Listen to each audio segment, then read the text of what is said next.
Hello friends, in this video you will learn about the gods of the ancients, whom our ancestors worshipped. Part 1.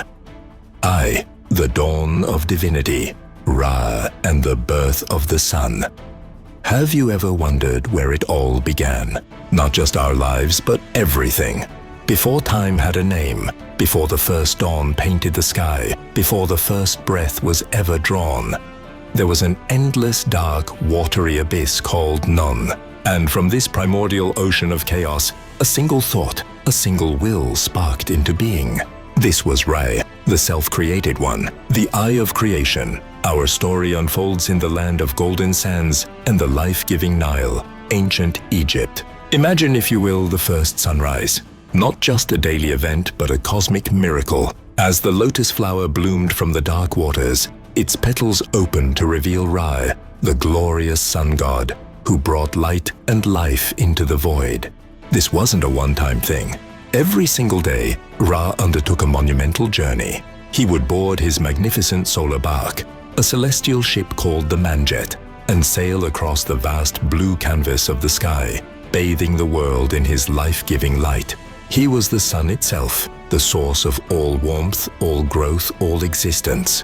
The Egyptians didn't just see the sun, they saw Ra on his daily voyage. But his journey didn't end when the sun dipped below the horizon. That's when the real battle began. As darkness fell, Ra would switch to his night boat, the Mesektet, and descend into the Duat, the Egyptian underworld. This was a treacherous realm, a landscape of fire and demons. And every single night at the darkest hour, he had to face his ultimate nemesis, the colossal serpent, Apophis. Apophis wasn't just a monster.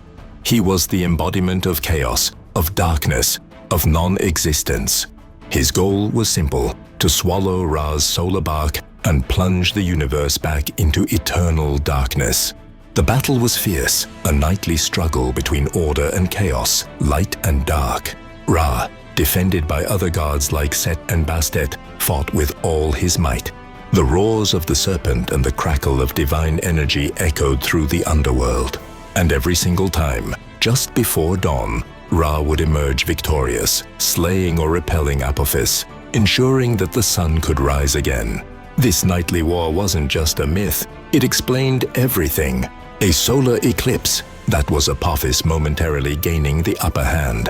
A blood-red sunset, the spilt blood from their cosmic battle. Every morning that the sun rose was a testament to Ra's victory, a guarantee that life and order would continue for one more day. But Ra wasn't just a cosmic warrior. He was also a creator, deeply connected to humanity. It's said that when Ra first gazed upon his creation, he was so moved by its beauty that he wept. And where his divine tears fell upon the fertile earth, the first men and women sprang forth. Think about that. We were born from the tears of the sun, from the emotion of a god. This belief forged an unbreakable bond between the Egyptians and their creator. His journey defined their reality.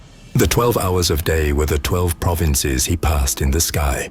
The 12 hours of night, the 12 gates of the underworld he traversed. The Egyptian calendar, their seasons, their entire concept of time was built around Ra's eternal cycle. For the priests in their grand temples at Heliopolis, the city of the sun, Ra was more than just a deity. He was the physical manifestation of Ma'at, the cosmic principle of truth, balance, and order. The rising and setting of the sun wasn't just a clock, it was the rhythm of eternity itself.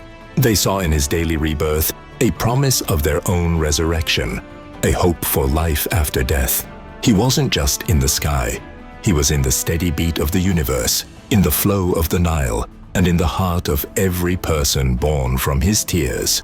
So next time you watch a sunrise, take a moment.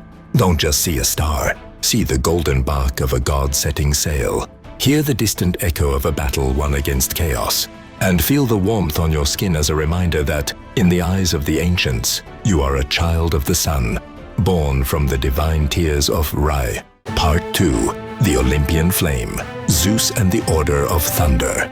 Imagine a time before time, a roiling, formless chaos where raw power churned without purpose. A universe of violent potential, waiting for a hand to shape it.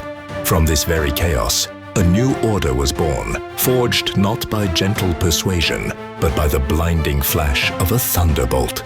This is the story of Zeus and how he brought order to the cosmos with lightning in his grip. Our journey takes us from that primordial abyss to the misty peaks of ancient Greece, to a mountain so high its summit pierced the heavens, Mount Olympus.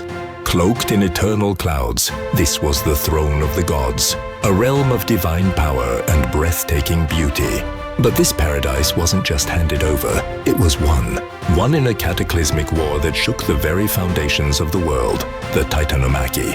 For eons, the Titans, monstrous and tyrannical elder gods led by the cruel Cronus, had ruled with an iron fist.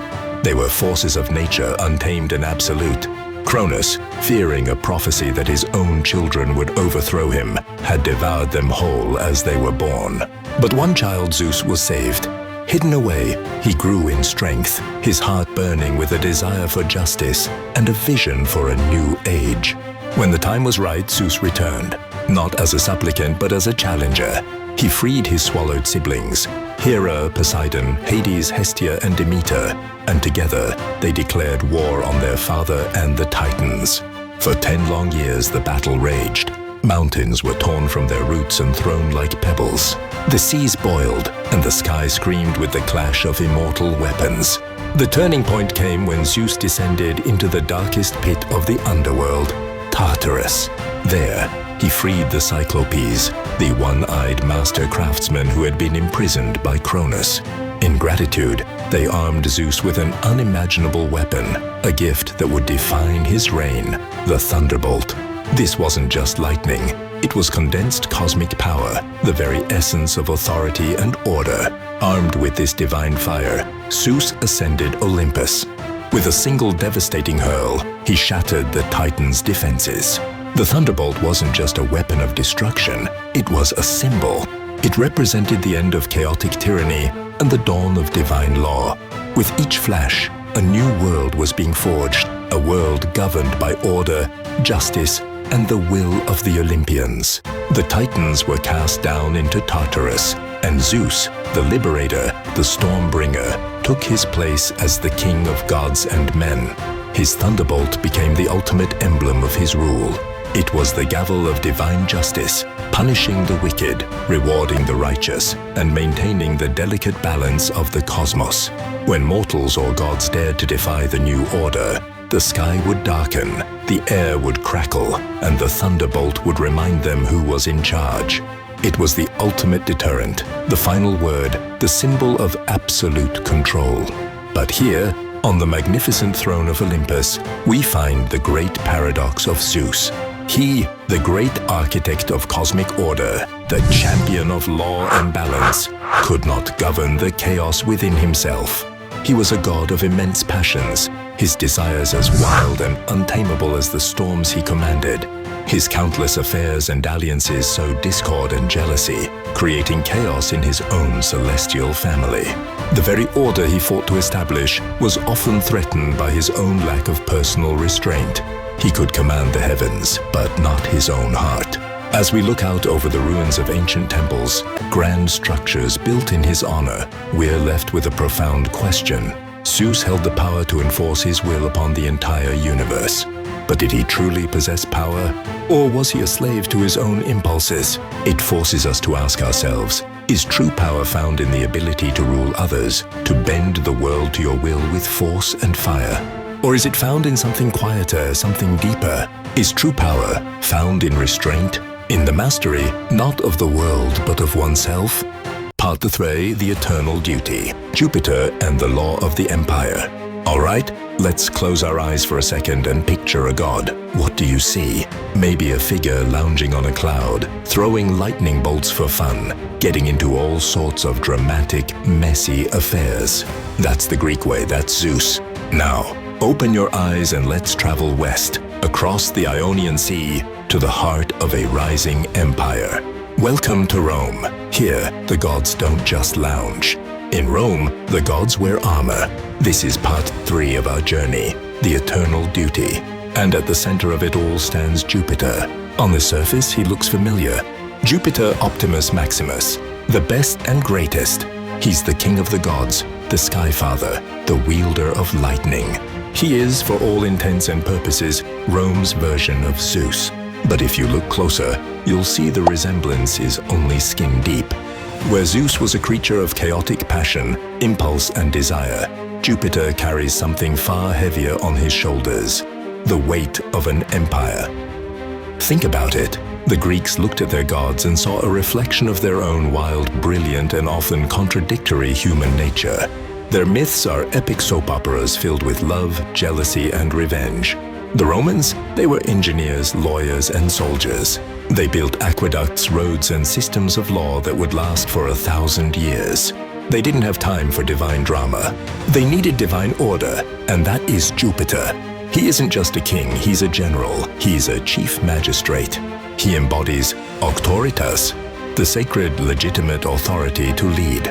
He represents disciplina, the unwavering discipline of the legionaries standing in formation, shield to shield, ready to face down a barbarian horde. He is the personification of the unyielding Roman will, the force that conquered the known world not through whim, but through sheer, stubborn, relentless determination. When a Roman general celebrated a triumph, marching through the streets of Rome with the spoils of war, he wasn't just celebrating his own victory. He was honoring Jupiter, the divine source of that victory. The temple on the Capitoline Hill wasn't just a place of worship. It was the spiritual and political heart of the state, where treaties were sworn and oaths were made. Breaking an oath to Jupiter wasn't just a personal failing. It was an act of treason against the very soul of Rome. This is the fundamental shift we see. The Greeks gave us gods who were powerful, flawed, and terrifyingly human.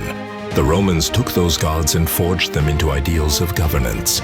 They stripped away the chaos and replaced it with duty. Dionysus, the wild god of wine and ecstasy, becomes Bacchus, a more subdued figure of agriculture and celebration. Ares, the bloodthirsty god of slaughter, is transformed into Mars, the strategic honored father of the Roman people, the protector of the city. The gods became principles. They became the divine blueprint for how a perfect Roman should behave. Jupiter wasn't just a story you told around the fire. He was the reason you paid your taxes, honored your contracts, and marched to the ends of the earth for the glory of the eagle standard. Imagine standing in a vast, cold hall at night. The only light comes from imperial torches, making the shadows dance. All around you are colossal marble statues, their eyes seeming to follow you, their forms perfect, powerful, and utterly serene. You can almost hear the low, rhythmic hum of Latin chants echoing off the stone, a prayer not for divine favor, but for the continued strength and stability of the empire. This was the Roman divine. It was less about passion and more about practicality. It was a world where divinity wasn't a source of chaos, but the ultimate guarantor of order. It was a world built by Jupiter, a world of law, duty, and eternal, glorious, unending Rome. The lightning he held wasn't just a weapon, it was a gavel, bringing down the law of the empire upon the world. All right, let's journey north now, far north, away from the sun-drenched sands of Egypt, beyond the marble temples of Greece, into a world of ice and fire and endless twilight. Welcome to the Nine Worlds, the realm of the Norse gods. In this brutal, beautiful landscape, born from the clash of primordial frost and eternal flame, a new kind of god emerged. Not a god of perfect order or unwavering light, but a god of relentless seeking, of sacrifice, and of profound, almost painful wisdom. This is the story of Odin the All-Father.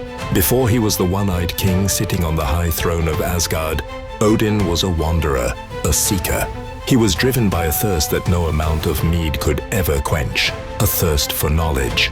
He knew that to rule the Nine Worlds, to protect them, he couldn't just be strong, he had to be wise. He had to know everything. So, he journeyed to the Well of Mimir, a deep, shimmering pool that held all the knowledge of the cosmos. But wisdom, true wisdom, always comes at a price. The guardian of the well, the giant Mimir, demanded a heavy toll. Odin, without a moment's hesitation, offered his own eye. He plucked it out and dropped it into the water. And as he drank deep from the well, the secrets of the past, present, and future flooded his mind. He saw everything, and in seeing everything, he saw the end. But that wasn't enough. Knowledge wasn't just about seeing, it was about understanding, about mastering the very fabric of reality. He looked upon the world tree, the great ash Yggdrasil, whose branches stretched across the heavens and whose roots dug deep into the unknown.